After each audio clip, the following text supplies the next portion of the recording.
Hello and welcome. Here we have a fine looking Lord Blue Evo 2.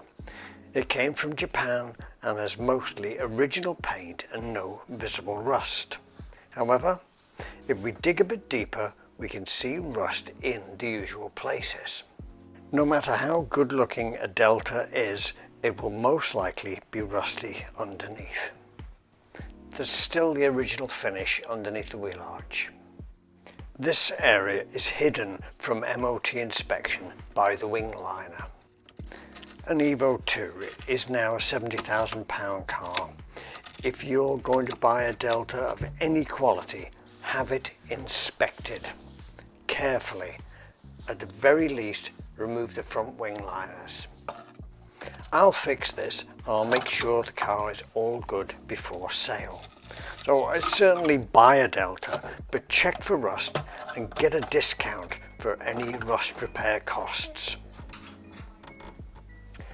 It does look grim, but I'll fix it. Listen, thank you for watching and we'll chat again soon. Bye bye.